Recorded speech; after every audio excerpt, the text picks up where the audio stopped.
शहर तो पिंड आ गई जुगनी दी सवारी। ओए मोहन लाल जी ने भी कीती पूरी तैयारी। आखिर क्यों ना होवे, ओना नू भी नाना बनन दी है बेकरारी। ओए खबर करता हाँ।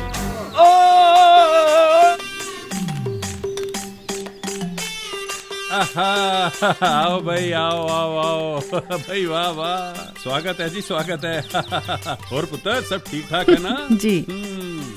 ए काला टिक्का हर बुरी नजर तो बचाएगा मेरी प्यारी ननानू। ਇਹ ਭਾਬੀ ਤੁਹਾਨੂੰ ਤਾਂ ਪਤਾ ਹੈ ਮੈਂ ਸਿਰਫ ਲੌਜੀਕਲ ਰੀਤੀ ਰਿਵਾਜਾਂ ਵਿੱਚ ਵਿਸ਼ਵਾਸ ਕਰਦੀ ਹਾਂ। ਨਾਲੇ ਕੱਜਲ ਅੱਖਾਂ ਵਿੱਚ ਪਾਉਣ ਲਈ ਹੁੰਦਾ ਹੈ, ਗੱਲਾਂ ਤੇ ਨਹੀਂ। ਵੈਸੇ ਭਾਬੀ ਤੁਸੀਂ ਸਾਡੀ ਗੋਰੀ ਮੇਮ ਸਾਹਿਬ ਨੂੰ ਨਜ਼ਰ ਤੋਂ ਬਚਾਉਣ ਲਈ ਕਾਲਾ ਟਿੱਕਾ ਲਾ ਦਿੱਤਾ, ਪਰ ਆਪਣੀ ਲੱਜੋ ਨੂੰ ਨਜ਼ਰ ਤੋਂ ਬਚਾਉਣ ਲਈ ਤੁਸੀਂ ਕਿਹੜਾ ਟਿੱਕਾ ਲਾਓਗੇ? ਨਾਲੇ ਲੋਟਾ ਜੀ ਦੱਸ ਰਹੇ ਸੀ ਕਿ ਲੱਜੋ ਇਸ ਵਾਰੀ ਫੇਰ ਉਮੀਦੋਂ ਹੈ। हाँ जवाई बाबू, पर संतो ताई ने कहा है कि कोई गलती नहीं होवेगी। और लज्जो लई इस बार भी चौकड़ी पूजा करवा रही है। जुगनी थी मैं ਤੁਹਾਨੂੰ ਦੱਸਿਆ ਸੀ ਨਾ। ਹਾਂ ਲੋਟਾ ਚਾਚਾ, ਅਤੇ ਮੈਂ ਵੀ ਲੱਜੋ ਲਈ ਸਪੈਸ਼ਲ ਛਕੜੀ ਪੂਜਾ ਦਾ ਅਰੇਂਜਮੈਂਟ ਕੀਤਾ ਹੈ। ਇਸ ਵਾਰ ਸਭ ਠੀਕ ਹੋਵੇਗਾ।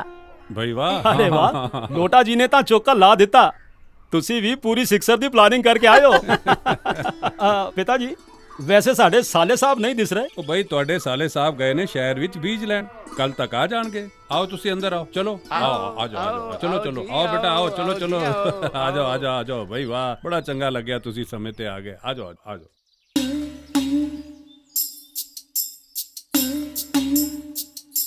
ਮੱਤ ਮਾਰੀ ਗਈ ਸੀ ਡਾਕਟਰ ਸਾਹਿਬ ਸਾਡੀ, ਜੋ ਅਸੀਂ ਸੰਤੋ ਤਾਈ ਦੀ ਗੱਲਾਂ ਵਿੱਚ ਆ ਗਏ। ਬਹੁਤ ਕਰਵਾ ਲਈ ਚੌਕੜੀ ਪੂਜਾ ਸੀ, ਨਤੀਜਾ ਕੁਝ ਨਹੀਂ ਨਿਕਲਿਆ। ਬੱਚਾ ਤੇ ਗਿਆ ਹੱਥੋਂ, ਗਾਂ ਵੀ ਰੁਆਸੀ ਖੜੀ ਏ, ਨਾ ਕੁਝ ਖਾਂਦੀ ਏ ਨਾ ਪੀਂਦੀ ਏ। ਜਾਓ ਜਾਓ, ਆਪਣੀ ਸੰਤੋ ਤਾਈ ਕੋਲ ਜਾਓ। ਤੁਸੀਂ ਤੁਹਾਡੇ ਜਿਹੇ ਲੋਕ ਨੇ ਜਿਹੜੇ ਕਹਿੰਦੇ ਨੇ ਗਾਂ ਸਾਡੀ ਮਾਤਾ ਹੈ, ਸਾਨੂੰ ਕੁਝ ਨਹੀਂ ਆਉਂਦਾ ਹੈ। ਜਾਓ ਜਾਓ। ਡਾਕਟਰ ਸਾਹਿਬ ਮੇਰੀ ਗਲਤੀ ਦੀ ਸਜ਼ਾ ਮੇਰੀ ਰਾਮ ਪਿਆਰੇ ਨੂੰ ਨਾ ਦਿਓ ਡਾਕਟਰ ਸਾਹਿਬ। ਠੀਕ ਹੈ ਠੀਕ ਹੈ, ਸ਼ਾਮ ਨੂੰ ਆਣਾ ਤੁਹਾਡੇ ਤਬੇਲੇ ਜੀ। ਉਸ ਤੋਂ ਬਾਅਦ ਇੱਕ ਪੁਰਾਣੇ ਮਿੱਤਰ ਨੂੰ ਮਿਲਣ ਜਾਵਾਂਗਾ। ਹਾਂ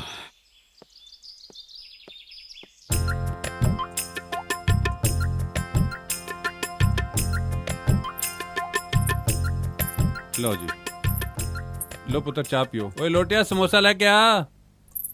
ਭਾਬੀ ਜੀ ਇਹ DVD ਚੱਲ ਰਿਹਾ ਹੈ ਨਾ?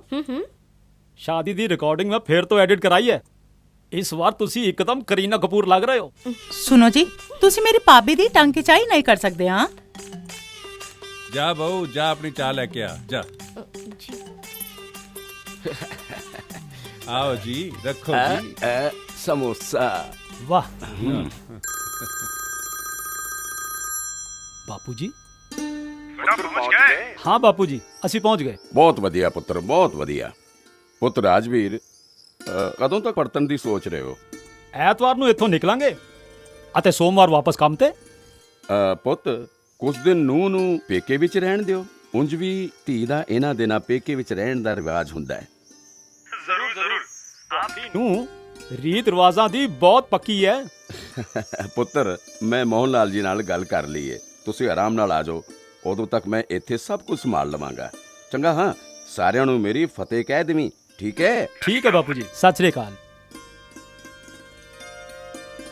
ਸੁਣੋ ਜੀ, ਇਹ ਤਾਂ ਚੰਗਾ ਰਿਵਾਜ ਹੈ ਨਾ ਕਿ ਪਹਿਲਾ ਨਿਆਣਾ ਪੇਕੇ ਵਿੱਚ ਹੀ ਪੈਦਾ ਹੋਵੇ। ਹਾਂ ਪੁੱਤਰ, ਨਾਲੇ ਵੈਸੇ ਵੀ ਜੇ ਜੁਗਨੀ ਦੀ ਮਾਂ ਜਿੰਦਾ ਹੁੰਦੀ ਤੇ ਉਸਦੀ ਵੀ ਇਹੀ ਮਰਜ਼ੀ ਹੁੰਦੀ ਨਾ। ਮੈਂ ਹਾਂ ਨਾ ਇੱਥੇ ਜੁਗਨੀ ਦਾ ਖਿਆਲ ਰੱਖਣ ਲਈ, ਤੁਸੀਂ ਚਿੰਤਾ ਕਿਉਂ ਕਰਦੇ ਹੋ? ਲక్ష్ਮੀ ਭਾਬੀ ਸ਼ਹਿਰ ਵਿੱਚ ਜ਼ਿਆਦਾ ਆਸਾਨ ਹੈ, ਉੱਥੇ ਸਾਰੀ ਸੁਵਿਧਾਵਾਂ ਕਾਫੀ ਨੇੜੇ ਹਨ।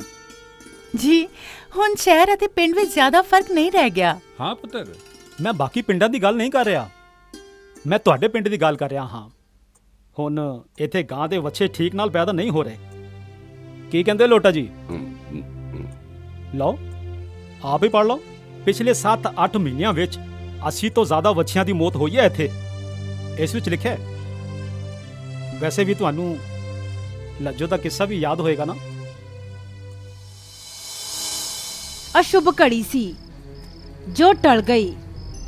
मेरी चौकड़ी पूजा दे कारण ਲੱਜੋ ਦੀ ਜਾਨ ਬਚ ਗਈ। ਪਰ ਸੰਤੋ ਤਾਈ, ਪਰਸੋਂ ਤੱਕ ਤਾਂ ਲੱਜੋ ਦਾ ਬੱਚਾ ਬਿਲਕੁਲ ਠੀਕ ਸੀ ਅਤੇ ਪੂਰੇ 4 ਵਾਰੀ ਤੁਸੀਂ ਚੌਕੜੀ ਦੀ ਪੂਜਾ ਕਰਵਾਈ ਸੀ। ਫੇਰ ਕਾਲ ਦਾ ਸਾਇਆ ਆਇਆ ਸੀ ਜੋ ਬੱਚੇ ਨੂੰ ਆਪਣੇ ਨਾਲ ਲੈ ਗਿਆ।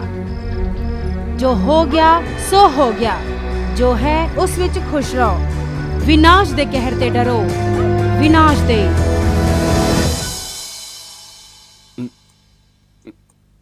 ਜਵਾਈ ਬਾਬੂ, ਸੰਤੋ ਤਾਈ ਨੇ ਪੂਰੀ ਕੋਸ਼ਿਸ਼ ਕੀਤੀ ਸੀ, ਪਰ ਉਹ ਤਾਂ ਕਾਲ ਦੀ ਦਸਤਕ ਸੀ, ਆਈ ਤੇ ਲੈ ਗਈ ਬੱਚੇ ਨੂੰ। ਹਾਂ ਪੁੱਤਰ, ਸੰਤੋ ਤਾਈ ਸਾਡੇ ਪਿੰਡ ਦੀ ਸਭ ਤੋਂ ਤਜਰਬੇਕਾਰ ਦਾਈ ਹੈ। ਸਾਲਾਂ ਤੋਂ ਗਾਵਾਂ ਮੱਝਾਂ ਦੀ ਡਿਲੀਵਰੀ ਕਰਵਾਉਂਦੀ ਆ ਰਹੀ ਹੈ ਅਤੇ ਕਈ ਵਾਰ ਐਦਾਂ ਵੀ ਹੋਇਆ ਕਿ ਉਹਨੇ ਔਰਤਾਂ ਦੀ ਵੀ ਡਿਲੀਵਰੀ ਕਰਾਈ ਹੈ। ਵੇਖ ਲਓ ਜੀ, ਹੁਣ ਵੀ ਕੁਝ ਸੁਣਨਾ ਬਾਕੀ ਰਹਿ ਗਿਆ ਕਿ ਕੋਈ ਵੀ ਡਿਲੀਵਰੀ ਕਰਵਾਉਣਾ ਆਸਾਨ ਕੰਮ ਨਹੀਂ ਹੈ, ਇਨਸਾਨ ਦੀ ਹੋਵੇ ਜਾਂ ਜਾਨਵਰ ਦੀ। ਹੁਣ ਇਹਨਾਂ ਨੂੰ ਇਹ ਗੱਲ ਕੌਣ ਸਮਝਾਏ? ਅਸੀਂ ਸਮਝਾਵਾਂਗੇ। ਭਈ ਆਖਰ ਅਸੀਂ ਹੈ ਕਾਦੇ ਲਈ? ਕਿਉਂ ਚੌਕੜੀ ਮਾਸਟਰ ਲੋਟਾ ਸਿੰਘ ਜੀ, ਸਵਾਗਤ ਨਹੀਂ ਕਰੋਗੇ ਸਾਡਾ? ਲੋਟਾ ਚਾਚਾ, ਨਮਸਤੇ ਜੀ। ਮੈਂ ਕਿਹਾ ਸੀ ਨਾ ਕਿ ਮੈਂ ਵੀ ਛਕੜੀ ਪੂਜਾ ਪ੍ਰਬੰਧ ਕੀਤੀ ਹੈ। ਡਾਕਟਰ ਵਿਕਰਮ, ਤੁਸੀਂ ਕਦੋਂ ਤੋਂ ਚੌਕੜੀ ਤੇ ਛਕੜੀ ਦੇ ਚੱਕਰ ਵਿੱਚ ਪੈ ਗਏ? ਓਏ ਰਾਜਵੀਰ ਜੀ, ਇਹ ਸੰਤੋ ਤਾਈ ਦੀ ਚੌਕੜੀ ਨੂੰ ਭੁਲਾਉਣ ਲਈ ਨਾ ਡਾਕਟਰ ਵਿਕਰਮ ਜੀ ਦੀ ਲੋੜ ਤਾਂ ਪਏਗੀ ਨਾ। ਪਰ ਸੰਤੋ ਤਾਈ ਤੇ ਝਾੜ ਫੂਕ ਵੀ ਜਾਣਦੀ ਹੈ ਡਾਕਟਰ ਸਾਹਿਬ। ਕਹਿਣ ਦਾ ਮਤਲਬ ਇਹ ਹੈ ਕਿ ਝਾੜ ਫੂਕ ਦੇ ਨਾਂ ਤੋਂ ਪੈਸਾ ਐਂਠਣ ਦੀ ਕਲਾ ਜਾਣਦੀ ਹੈ। ਵੈਸੇ ਮੋਹਨ ਲਾਲ ਜੀ, ਕੀ ਗੱਲ ਹੈ, ਤੁਸੀਂ ਕੁਝ ਜ਼ਿਆਦਾ ਹੀ ਇੰਪ੍ਰੈਸ ਦਿਖਦੇ ਹੋ ਸੰਤੋ ਤਾਈ ਤੋਂ। ਖੈਰ, ਅਸੀਂ ਆਰੰਭ ਕਰਨੇ ਆ ਆਪਣਾ ਛਕੜੀ ਅਨੁਸ਼ਠਾਨ। ਕੁਝ ਜ਼ਿਆਦਾ ਹੀ ਸਮਝਦਾਰ ਕਿਸਾਨ ਬਾਜ਼ਾਰ ਤੋਂ ਦੁਧਾਰੂ ਪਸ਼ੂ ਲਿਆਉਣ ਦੀ ਬਜਾਏ ਬਿਮਾਰ ਪਸ਼ੂ ਲੈ ਆਉਂਦੇ ਹਨ, ਜਦਕਿ ਅਜਿਹੇ ਵਿੱਚ ਸਹੀ ਤਰੀਕਾ ਇਹ ਹੈ ਕਿ ਘਰ ਤੋਂ ਹੀ ਬੱਚਾ ਹੋਣ ਦਾ ਇੰਤਜ਼ਾਰ ਕੀਤਾ ਜਾਏ ਅਤੇ ਘਰ ਦੇ ਪਸ਼ੂ ਨੂੰ ਹੀ ਦੁਧਾਰੂ ਬਣਾਇਆ ਜਾਏ। ਅਤੇ ਹਾਂ, ਇੱਕ ਹੋਰ ਇੰਪੋਰਟੈਂਟ ਗੱਲ, ਪ੍ਰਸਵ ਦੇ ਦੌਰਾਨ ਬਛੜੇ ਨੂੰ ਬਾਹਰ ਆਉਣ ਵਿੱਚ ਅੱਧੇ ਘੰਟੇ ਤੋਂ ਲੈ ਕੇ 4 ਘੰਟੇ ਤੱਕ ਦਾ ਵਕਤ ਲੱਗ ਸਕਦਾ ਹੈ। ਅਤੇ ਜੇਕਰ ਬਛੜੇ ਦਾ ਪੈਰ ਤੇ ਸਿਰ ਪਹਿਲਾਂ ਬਾਹਰ ਆਵੇ ਤਾਂ ਸਮਝ ਲਓ ਕਿ ਪ੍ਰਸਵ ਸਾਧਾਰਨ ਹੈ, ਪਰ ਜੇਕਰ ਸਿਰ ਪੈਰ ਬਾਹਰ ਆਵੇ ਤਾਂ ਖੁਦ ਕੁਝ ਨਹੀਂ ਕਰਨਾ ਹੈ। ਸਭ ਤੋਂ ਪਹਿਲਾਂ ਆਪਣੇ ਪਸ਼ੂਆਂ ਦੇ ਡਾਕਟਰ ਨੂੰ ਬੁਲਾਣਾ ਹੈ। ਤਾਂ ਡਾਕਟਰ ਵਿਕਰਮ ਸ਼ੁਰੂ ਕਰਦੇ ਨੇ ਸੁਰੱਖਿਆ ਦੀ ਛਕੜੀ। ਪਹਿਲੀ ਕੜੀ ਹੈ ਨਾਲ ਨਾਲ ਜੁੜੀ। ਜਨਮ ਦੇ ਸਮੇਂ ਬਛੜੇ ਦੀ ਨਾਲ ਨੂੰ ਬੇਸ ਤੋਂ 2 ਇੰਚ ਉੱਪਰੋਂ ਇੰਚ ਕੱਟਣੀ ਚਾਹੀਦੀ ਹੈ ਕਿ ਇਨਫੈਕਸ਼ਨ ਨਾ ਫੈਲ ਪਾਵੇ। ਅਤੇ ਨਾਲ ਕੱਟਣ ਦੇ ਬਾਅਦ ਉਸ ਨੂੰ ਟਿੰਕਚਰ ਆਇਓਡੀਨ ਦੇ ਘੋਲ ਵਿੱਚ ਠੀਕ ਢੰਗ ਨਾਲ ਡੁਬੋ ਲਓ ਅਤੇ ਫਿਰ ਚੰਗੀ ਤਰ੍ਹਾਂ ਉਸ ਦੀ ਗੰਢ ਬੰਨ੍ਹ ਲਓ ਅਤੇ 12 ਘੰਟਿਆਂ ਬਾਅਦ ਉਸ ਨੂੰ ਫੇਰ ਤੋਂ ਟਿੰਕਚਰ ਘੋਲ ਵਿੱਚ ਡੁਬੋ ਦਿਓ। ਟਿੰਕਚਰ ਆਇਓਡੀਨ ਦਾ ਘੋਲ ਕਰ ਦੇਗਾ ਇਨਫੈਕਸ਼ਨ ਦੀ ਖਟੀਆ ਖੜੀ ਅਤੇ ਇਹ ਹੈ ਸੁਰੱਖਿਆ ਦੀ ਪਹਿਲੀ ਕੜੀ। ਦੂਜੀ ਕੜੀ ਹੈ ਦੁੱਧ ਨਾਲ ਜੁੜੀ। ਪ੍ਰਸਵ ਦੇ ਬਾਅਦ ਜੋ ਪਹਿਲਾ ਦੁੱਧ ਗਾਂ ਦਿੰਦੀ ਹੈ, ਯਾਨੀ ਕੋਲੇਸਟ੍ਰੋਲ ਯਾਨੀ ਖੀਸ, ਉਸ ਦੇ ਵਿੱਚ ਪੋਸ਼ਕ ਤੱਤਾਂ ਦੀ ਮਾਤਰਾ ਬਹੁਤ ਜ਼ਿਆਦਾ ਹੁੰਦੀ ਹੈ। ਧਿਆਨ ਰਹੇ, ਜੇ ਅਗਰ ਪਹਿਲੇ 2 ਘੰਟਿਆਂ ਵਿੱਚ 2 ਲੀਟਰ ਅਤੇ ਅਗਲੇ 12 ਘੰਟੇ ਦੇ ਅੰਦਰ 2 ਹੋਰ ਲੀਟਰ ਕੋਲੇਸਟ੍ਰੋਲ ਵਛੜਨ ਨੂੰ ਪਿਲਾ ਦਿੱਤਾ ਜਾਏ ਤਾਂ ਸਮਝ ਲਓ ਤੁਸੀਂ ਭਵਿੱਖ ਲਈ ਜ਼ਰੂਰੀ ਪੋਸ਼ਣ ਅਤੇ ਪ੍ਰਤੀਰੋਧ ਦੀ ਤਾਕਤ ਆਪਣੇ ਵਛੜੇ ਨੂੰ ਦੇ ਦਿੱਤੀ। ਅਤੇ ਹਾਂ, ਵਛੜਾ ਜੇਕਰ ਖੁਦ ਦੁੱਧ ਨਾ ਪੀ ਰਿਹਾ ਹੋਵੇ ਤਾਂ ਤੁਹਾਨੂੰ ਥਣ ਨਾਲ ਦੁੱਧ ਪੀਣਾ ਸਿਖਾਉਣਾ ਹੋਵੇਗਾ ਜਾਂ ਫਿਰ ਬੋਤਲ ਨਾਲ ਦੁੱਧ ਪਿਆਉਣਾ ਹੋਵੇਗਾ। ਪ੍ਰਸਵ ਦੇ ਬਾਅਦ ਦਾ ਪਹਿਲਾ ਦੁੱਧ ਮਤਲਬ ਪੋਸ਼ਣ ਅਤੇ ਪ੍ਰਤੀਰੋਧ ਦੀ ਰਬੜੀ, ਅਤੇ ਇਹੀ ਹੈ ਬਛੜੇ ਦੀ ਸੁਰੱਖਿਆ ਦੀ ਦੂਜੀ ਕੜੀ। ਤੁਸੀਂ ਕਹਿੰਦੇ ਹੋ ਕਿ ਗਾਂ ਦਾ ਪਹਿਲਾ ਦੁੱਧ ਪੋਸ਼ਣ ਅਤੇ ਪ੍ਰਤੀਰੋਧ ਦੀ ਰਬੜੀ, ਜਦੋਂ ਕਿ ਸੰਤੋ ਤਾਈ ਇਸ ਨੂੰ ਅਸ਼ੁੱਧ ਸਮਝ ਕੇ ਸੁੱਟਵਾ ਦਿੰਦੀ ਹੈ। ਲੋਟਾ ਸਿੰਘ ਜੀ, ਹੁਣ ਤਾਂ ਨਹੀਂ ਸੁੱਟੋਗੇ ਨਾ? ਅਤੇ ਹੁਣ ਤੀਜੀ ਕੜੀ।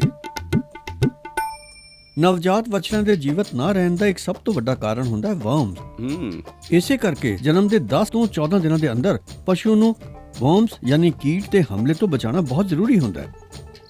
ਇਹਦੇ ਲਈ ਜ਼ਰੂਰੀ ਦਵਾਈਆਂ ਦੀ ਡੋਜ਼ ਦੇ ਨਾਲ-ਨਾਲ ਕਿਸੇ ਚੰਗੇ ਡਾਕਟਰ ਦੀ ਦੇਖ-ਰੇਖ ਵਿੱਚ 6 ਮਹੀਨਿਆਂ ਤੱਕ ਹਰ ਮਹੀਨੇ ਡੀਵਰਮਿੰਗ ਯਾਨੀ ਕ੍ਰਿਮੀਨਾਸ਼ ਦੀ ਪ੍ਰਕਿਰਿਆ ਨੂੰ ਦੁਹਰਾਉਣਾ ਚਾਹੀਦਾ ਹੈ। ਕੀਟਾਣੂਆਂ ਨੂੰ ਮਾਰੋ ਟੰਗੜੀ, ਕਿਉਂਕਿ ਇਹ ਹੈ ਬਛੜੇ ਦੇ ਚੰਗੇ ਸਵਾਸ ਦੀ ਤੀਸਰੀ ਕੜੀ। ਅਤੇ ਹੁਣ ਤੁਹਾਡੇ ਸਾਹਮਣੇ ਪੇਸ਼ ਕਰਨਾ ਹੈ ਚੌਥੀ ਕੜੀ। ਦੁੱਧ ਦੇ ਨਾਲ-ਨਾਲ ਬਛੜੇ ਨੂੰ ਦੂਜੇ ਤੋਂ 8ਵੇਂ ਹਫ਼ਤੇ ਦੀ ਉਮਰ ਵਿੱਚ ਕਾਫ ਸਟਾਰਟਰ ਦੇਣਾ ਸ਼ੁਰੂ ਕਰ ਦੇਣਾ ਚਾਹੀਦਾ ਹੈ। ਕਾਫ ਸਟਾਰਟਰ ਯਾਨੀ ਨਵਜਾਤ ਬਛੜਿਆਂ ਲਈ ਵਿਸ਼ੇਸ਼ ਭੋਜਨ, ਜੋ ਕਿ ਉਹਨਾਂ ਦੇ ਅਮਾਸ਼ਯ ਦੀ ਸ਼ਕਤੀ ਨੂੰ ਵਧਾ ਕੇ ਅਧਿਕ ਜੀਵਨ ਊਰਜਾ ਦਾ ਨਿਰਮਾਣ ਕਰਦਾ ਹੈ। ਤਾਂ ਬਛੜੇ ਨੂੰ ਦਿਓ ਕਾਫ ਸਟਾਰਟਰ ਦੀ ਬੂਟੀ ਜੜੀ, ਅਤੇ ਇਹੋ ਸੀ ਸੁਰੱਖਿਆ ਦੀ ਚੌਥੀ ਕੜੀ। ਅਤੇ ਇਹ ਰਹੀ ਪੰਜਵੀਂ ਕੜੀ। ਥਣ ਸਾਫ਼ ਨਾ ਹੋਵੇ ਜਾਂ ਸਵਾਦ ਦੇ ਚੱਕਰ ਵਿੱਚ ਵਛੜਾ ਜ਼ਿਆਦਾ ਦੁੱਧ ਪੀ ਜਾਏ ਤਾਂ ਉਹਨੂੰ ਦਸਤ ਵੀ ਹੋ ਸਕਦੇ ਹਨ। ਧਿਆਨ ਰਹੇ ਕਿ ਵਛੜੇ ਦੇ ਸਰੀਰ ਵਿੱਚ ਪਾਣੀ ਦੀ ਕਮੀ ਬਿਲਕੁਲ ਨਾ ਹੋਣ ਪਾਵੇ। ਉਹਨੂੰ 2 ਤੋਂ 4 ਲੀਟਰ ਇਲੈਕਟ੍ਰੋਲ ਦਾ ਘੋਲ ਰੋਜ਼ ਪਿਲਾਓ ਅਤੇ ਉਹਨੂੰ ਸੁੱਕੀ ਅਤੇ ਸਾਫ਼ ਥਾਂ ਤੇ ਰੱਖੋ। ਤਾਂ ਇਸ ਪੰਜਵੀਂ ਕੜੀ ਨੂੰ ਹਮੇਸ਼ਾ ਦੁਹਰਾਓ ਅਤੇ ਆਪਣੇ ਨਵਜਾਤ ਵਛੜੇ ਨੂੰ ਖਤਰਨਾਕ ਦਸਤ ਤੋਂ ਬਚਾਓ। ਆਇਆ ਸਮਝ ਵਿੱਚ? ਡਾਕਟਰ ਸਾਹਿਬ, ਤੁਸੀਂ ਸਾਨੂੰ ਉੱਲੂ ਸਮਝ ਰਹੇ ਹੋ ਜਾਂ ਬਣਾ ਰਹੇ ਹੋ?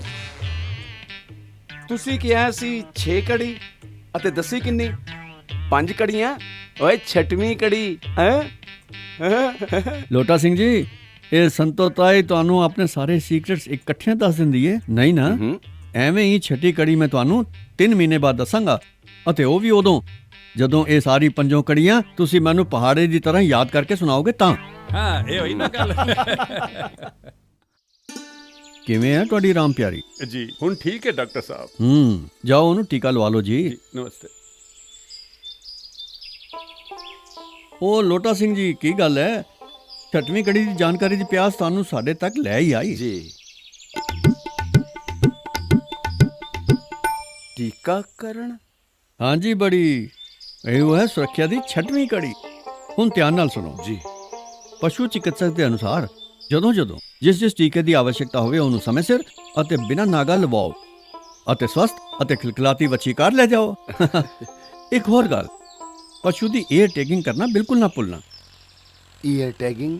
ਈਅਰ ਟੈਗਿੰਗ ਮਤਲਬ ਕੰਨ ਦੀ ਪੱਟੀ। ਇਸ ਨਾਲ ਪਸ਼ੂ ਦੇ ਪਾਲਣ ਪੋਸ਼ਣ ਵਿੱਚ ਬਹੁਤ ਆਸਾਨੀ ਹੋ ਜਾਂਦੀ ਹੈ, ਕਿਉਂਕਿ ਇਹਦੇ ਵਿੱਚ ਉਹਨੂੰ ਲਾਏ ਗਏ ਸਾਰੇ ਟੀਕੇ ਅਤੇ ਜੇਕਰ ਉਹਨੂੰ ਕੋਈ ਬਿਮਾਰੀ ਹੋਈ ਵੀ ਹੋਵੇ ਤਾਂ ਉਹਦਾ ਪੂਰਾ ਬਿਊਰਾ ਮਿਲ ਜਾਂਦਾ। ਜੁਗਨੀਤੀ ਨੇ 7 ਦਿਨ ਪਹਿਲਾਂ ਇੱਕ ਪਿਆਰੀ ਜਿਹੀ ਬੱਚੀ ਨੂੰ ਜਨਮ ਦਿੱਤਾ। ਰਾਜਵੀਰ ਵੀ ਖੁਸ਼ ਹੈ, ਮੋਹਨ ਲਾਲ ਜੀ ਵੀ ਖੁਸ਼ ਨੇ, ਅਤੇ ਹਾਂ, ਲੱਜੋ ਦੀ ਬੱਚੀ ਨੂੰ ਸਮੇਂ-ਸਮੇਂ ਤੇ ਟੀਕੇ ਵੀ ਲੱਗ ਰਹੇ ਹਨ। ਉਸ ਦਾ ਈਅਰ ਟੈਗਿੰਗ ਵੀ ਹੋ ਚੁੱਕਿਆ ਹੈ। ਇਸ ਪੂਰੀ ਕਹਾਣੀ ਵਿੱਚ ਨਾ ਮੈਨੂੰ ਇੱਕ ਗੱਲ ਸਮਝ ਵਿੱਚ ਆਈ, ਰਹੇਗੀ ਬਛੜੀ ਤਗੜੀ, ਅਪਣਾਓ ਸੁਰੱਖਿਆ ਦੀ ਛੱਕੜੀ।